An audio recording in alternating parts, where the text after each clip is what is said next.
अगर आप एक ट्रेडर हैं और आप ट्रेडिंग करते हैं स्टॉक मार्केट में या फिर किसी भी मार्केट में, तो आपके साथ ऐसा कई बार हुआ होगा कि आपने पूरी रिसर्च करके एक ट्रेड लिया और वो स्टार्टिंग में प्रॉफिट भी शो करता है, मगर एंड में आप उसको लॉस में कट कर देते हो और फिर बाद में वो आपके टारगेट तक जाता है। तो अगर आपके साथ में भी ऐसा होता है तो इसका मतलब है कि आपको ट्रेडिंग करनी तो आती है और आपके स्ट्रैटेजी में भी कोई कमी नहीं है। बस प्रॉब्लम यह है कि आपका कोई कंट्रोल नहीं है आपके अपने इमोशंस पर, like fear, greed, hope, mindset की वजह से आपको लॉसेस हो रहे हैं ट्रेडिंग में, जो कि साइकोलॉजी का पार्ट है।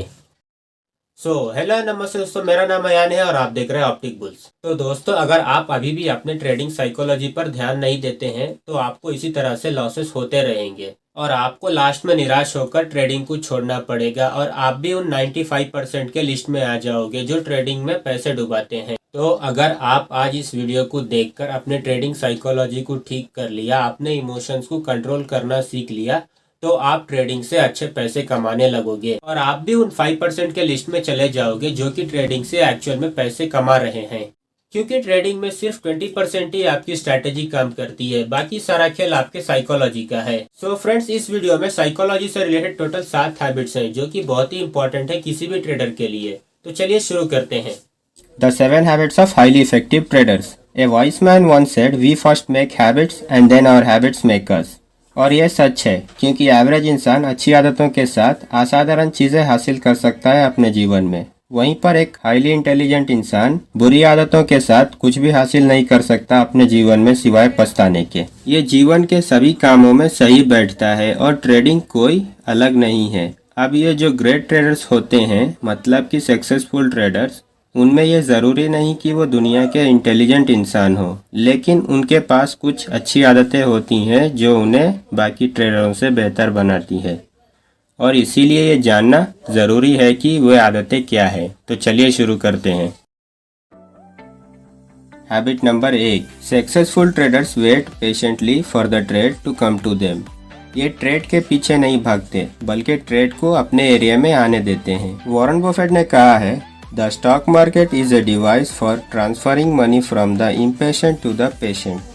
मतलब कि जो लोग वेट करते हैं और ट्रेड को अपने एरिया में आने देते हैं, वही पैसे बना पाते हैं। वहीं पर जो मार्केट को चेस करते हैं, प्राइस के पीछे जाते हैं, वो सिर्फ और सिर्फ नुकसान उठाते हैं। नए ट्रेडर्स तो वेट ही नहीं करते अपने अगले ट्रेड को लेने के लिए, बल्कि वो तो बच्चों की तरह होते हैं जिनके हाथों में गन हो और वो हमेशा एक्साइटेड रहते हैं ट्रिगर दबाने के लिए। कुछ नए ट्रेडर्स तो मार्केट खुलते ही ट्रेड ले लेते हैं। वहीं पर एक प्रोफेशनल ट्रेडर वो स्टॉक मार्केट में फन या एक्साइटमेंट के लिए नहीं है, वो तो यहाँ सिर्फ और सिर्फ पैसे बनाने के लिए है। और यही कारण है कि वो धैर्य के महत्व को समझते हैं। वो अगले ट्रेड के लिए एक स्नाइपर की तरह इंतजार करते हैं और प्राइस को एक परफेक्ट लेवल पर आने देते हैं। सो वो इंतजार करते रहते हैं और सिर्फ तभी जब प्राइस उनके परफेक्ट लेवल तक आ जाता है, एक परफेक्ट शॉट, तभी वो अपने ट्रिगर को दबाते हैं। जब एक प्रोफेशनल ट्रेडर को लगता है कि मार्केट उन्हें परफेक्ट अपॉर्चुनिटी नहीं दे रहा है, तो वो सिस्टम में एक अलर्ट लगा देते हैं उन परफेक्ट सेटअप के हिसाब से और इंतज़ार करते हैं।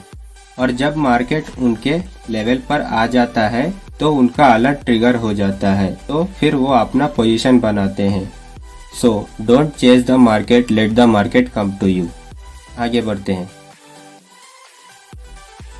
Habit number 2, successful traders focus on their circle of control. Stephen R Covey इनकी famous book 7 habits of highly effective people popularize the concept of circle of concern and circle of control. Circle of concern मतलब वो सारी चीज़ें जिनके बारे में हम चिंता करते रहते हैं। सर्कल ऑफ कंट्रोल उन सभी कारणों के विपरीत जिन्हें हम एक्चुअल में कंट्रोल कर सकते हैं। तो चलो एक एग्जांपल देता हूँ। मुझे लगता है कि आज बारिश होने वाली है और मुझे चिंता है कि मैं भीग जाऊँगा और मेरे कपड़े गीले हो जाएंगे, वगैरह वगैरह। मगर ये तो मेरे कंट्रोल में नहीं है। इससे अच्छा कि मैं एक छाता लाने के बारे में चिंता करूं, क्योंकि ये मेरे कंट्रोल में है। तो हम अपने सर्कल ऑफ कंट्रोल में फोकस करेंगे तो हम more effective and more productive life जी सकते हैं। अब नया ट्रेडर, उसका पूरा फोकस रहता है ट्रेड के आउटकम पर। ट्रेड कैसे काम करेगा, क्या आज मैं प्रॉफिट करूंगा या लॉस करूंगा, वगैरह वगैरह। उनका पूरा फोकस इस पे रहता है कि वो आज पैसे बनाएंगे या नहीं। सो ट्रेड के आउटकम पर फोकस करने का प्रॉब्लम ये है कि ये टोटली सर्कल ऑफ कंट्रोल के बाहर है, बिल्कुल बारिश के जैसे। किसी को भी मालूम नहीं है कि ट्रेड का आउटकम क्या आएगा, तो यहाँ पर कोई पॉइंट नहीं बनता कि इसके बारे में चिंता करें। प्रोफेशनल ट्रेडर्स फोकस करते हैं अपने सर्कल ऑफ कंट्रोल पर, जैसे कि कब ट्रेड करना है, कब ट्रेड नहीं करना है, कितने कैपिटल के साथ ट्रेड करना है, कब और क्वांटिटी ऐड करना है और कब पोजीशन स्क्वायर ऑफ करना है, वगैरह वगैरह। वो अपने सर्कल ऑफ कंट्रोल पर फोकस करके अपने ट्रेड का सक्सेस होने का चांस बढ़ा लेते हैं।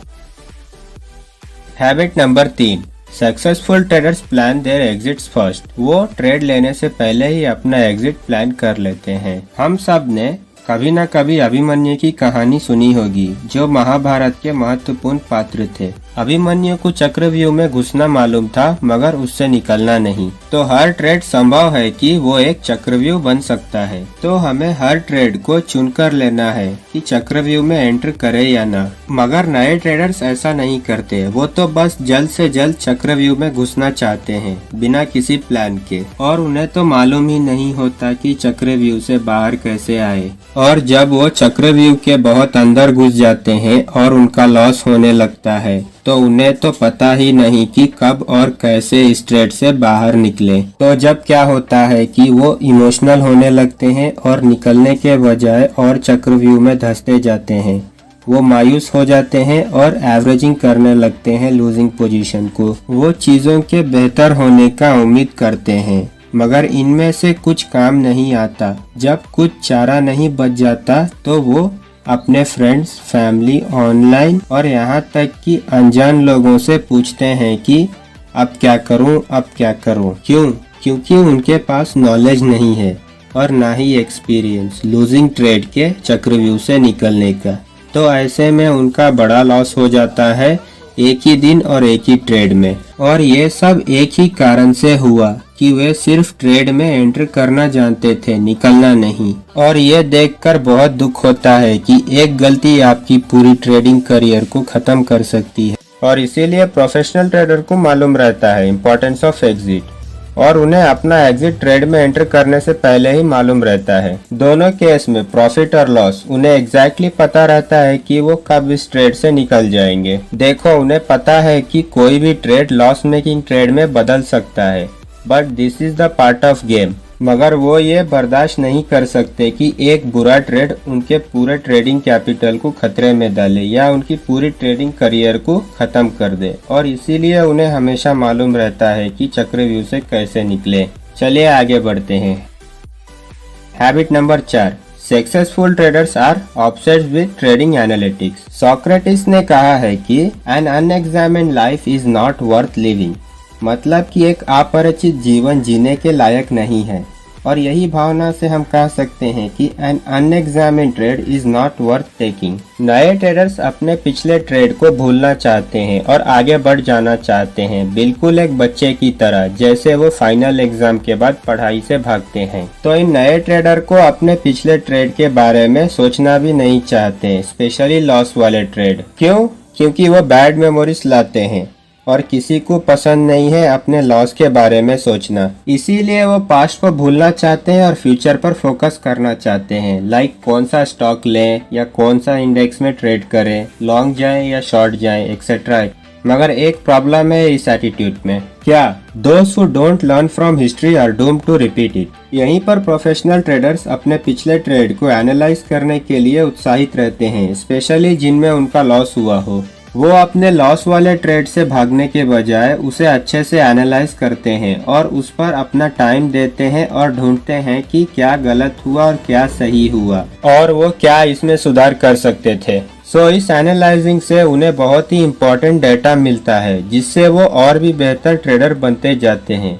मतलब कि वो अपने गलतियों से सीखते रहते हैं। आगे बढ़ते हैं। Habit number 5, successful traders follow a system. गड़बड़ियाँ। ट्रेडिंग में गड़बड़ियाँ होते रहती हैं। ट्रेड के शुरुआत से लेकर ट्रेड के अंत तक कुछ न कुछ बीच में गड़बड़ होते रहता है और ट्रेडर्स को उन गड़बड़ियों का सामना करते रहना पड़ता है। नए ट्रेडर्स के पास इसका समाधान भी है कि वो अपने फीलिंग के हिसाब से ट्रेड करते हैं। जैसे जब वो फील करते हैं तब वो ट्रेड ले लेते हैं। जब तक वो फील करते हैं तब तक वो ट्रेड में बने रहते हैं और वो जब फील करते हैं तब वो ट्रेड से निकल जाते हैं। अब इसमें प्रॉब्लम क्या है कि कोई भी ट्रेडर अपने फीलिंग के हिसाब से ट्रेड करके सक्सेसफुल ट्रेडर नहीं बना है, क्योंकि फीलिंग एक तरह का इमोशन है और इस मार्केट में इमोशंस के लिए कोई जगह नहीं है। वहीं पर सक्सेसफुल ट्रेडर गड़बड़ियों का सामना सिस्टम बनाकर करते हैं। वो ट्रेड के हर एक पहलू के लिए स्ट्रक्चर, प्रोसेस और रूल बेस्ड सिस्टम को फॉलो करते हैं। वो हर एक चीज के लिए रूल बनाए हुए होते हैं, जैसे कि चार्ट कैसे एनालाइज करना है, कब ट्रेड करना है, कब नहीं करना है, स्टॉक कैसे सेलेक्ट करना है, कैसे ट्रेड में एंटर करना है, ट्रेड कैसे मैनेज होगा, कितना स्टॉप लॉस रखना है, कितना क्वांटिटी रखना है, वगैरह वगैरह। और ऐसा करके वो ट्रेड के सक्सेस होने का चांस को बढ़ा लेते हैं। चलिए आगे बढ़ते हैं। Habit number 6, successful traders approach every trade with A clear head. चलो एक क्वेश्चन पूछता हूँ, ओके? अगर आप एक कॉइन 99 बार टॉस करते हो और हर बार टेल्स ही आता है, तो आपको क्या लगता है 100 टाइम्स पर क्या आएगा? 50-50, राइट? क्योंकि 100 कॉइन टॉस का कोई रिलेशन नहीं है 99 कॉइन टॉस से। और इसी तरह 98, 97, 96 इनमें से किसी का भी कोई रिलेशन नहीं है उन पिछले वाले कॉइन टॉस से। इसी तरह ट्रेडिंग में कोई रिलेशन नहीं होता पिछले वाले ट्रेड से, और इससे कोई फर्क नहीं पड़ता कि पिछला वाला ट्रेड लॉस में गया या प्रॉफिट में। नेक्स्ट ट्रेड टोटली नया है और इसका पिछले वाले ट्रेड से कोई रिलेशन नहीं है। मगर नए ट्रेडर्स ऐसा नहीं सोचते, वो तो पिछले वाले ट्रेड का फीलिंग अगले वाले ट्रेड पर भी ले आते हैं। तो अगर उन्हें लगातार 2-3 ट्रेड में प्रॉफिट हो जाता है तो वो ओवर कॉन्फिडेंट हो जाते हैं और बड़े पोजीशन लेने लगते हैं, बड़े बड़े रिस्क लेने लगते हैं। और अगर उन्हें लगातार कुछ ट्रेड में लॉस हो जाता है तो उनका कॉन्फिडेंट लेवल कम हो जाता है, बेकरारी शुरू हो जाती है और साइकोलॉजिकल मिस्टेक करने लगते हैं। वहीं पर एक सक्सेसफुल ट्रेडर समझता है कि अगर कोई लिंक है पिछले ट्रेड या अगले ट्रेड में तो वो ट्रेडर खुद है और ये जरूरी हो जाता है उस लिंक को तोड़ना। तो वो हर एक ट्रेड को एक नए ट्रेड की तरह लेता है और किसी भी तरह का इमोशनल प्रेशर में आकर काम नहीं करता है। अगला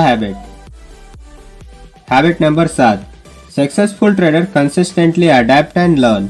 हार्वर्ड गार्डनर ने कहा है, if you think education is expensive, try estimating the cost of ignorance. और इग्नोरेंस बहुत ही महंगा पड़ सकता है ट्रेडिंग में, क्योंकि पैसा दाव पर लगा हुआ होता है हर ट्रेड में। अब नए ट्रेडर्स एक ट्रेडिंग स्टाइल से कंफर्टेबल हो जाते हैं। एक बार पैसा आना शुरू हो जाता है एक सेटअप, एक स्ट्रैटेजी या एक टेक्निक से, तो वो सोचते हैं कि अब उनका काम बस खत्म, अब रिलैक्स करना है और मजे करना है। वहीं पर एक सक्सेसफुल ट्रेडर को मालूम है कि एक स्ट्रैटेजी या एक टेक्निक या एक सेटअप हमेशा काम नहीं आएगी। क्यों? क्योंकि स्टॉक मार्केट हमेशा इवॉल्व करते रहेगा, तो वो हमेशा प्रयास करते रहते हैं नए टेक्निक, नए सेटअप, नए स्ट्रैटेजी, नए मार्केट एक्सेट्रा एक्सेट्रा चीजें सीखने की, और वो इसमें अपना टाइम, इफर्ट और पैसा इन्वेस्ट करते हैं। क्यों? क्योंकि उन्हें मालूम है knowledge is the power in stock market. और इसी के साथ अब हमने the 7 habits of highly effective traders cover कर लिया। उम्मीद करता हूँ कि आज आप सब कुछ नया सीखे होंगे। जाने से पहले अगर आपको हमारा काम पसंद आया हो तो चैनल को सब्सक्राइब कर लें और वीडियो को लाइक कर दें। थैंक यू, फिर मिलेंगे अगले वीडियो में।